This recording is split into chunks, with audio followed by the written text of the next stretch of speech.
தெரியுதா? ஏய், தேனி சாந்தா தானே அது? ஆமாங்க, கரெக்டா கண்டுபிடிச்சுட்டியே. எங்க மறக்க முடியுமா? நம்ம காயத்ரி அக்கா வீட்டு கல்யாணத்துக்கு போயிருந்தப்ப மண்டபத்திலே ப்ளூ கலர் சேலை கட்டிக்கிட்டு அங்கே இங்கே ஓடி கண்ணுக்கு முன்னாடியே சிட்டா பறந்துகிட்டு இருந்துச்சு. அந்த சாந்தா தானே அது? ஆமாங்க. அப்ப இது யாருன்னு சொல்லுங்க. இது யாரு? குரங்கு மாதிரி. ஏமா அது நான்தாயா?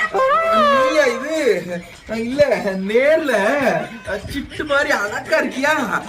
போட்டோல ஒரு மாதிரியா இருக்கும் தம்மா, அப்படி சொல்லிட்டேன் நானு. போட்டோ சரியில்லை, கேமரா. ஆமா, கேமராதே சரியில்லை. டீ வச்சுட்டு வருவா? டீ காப்பியா வச்சுட்டு வந்துருமா? சரிங்க.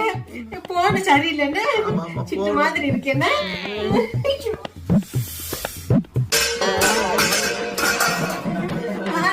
பாத்திரம்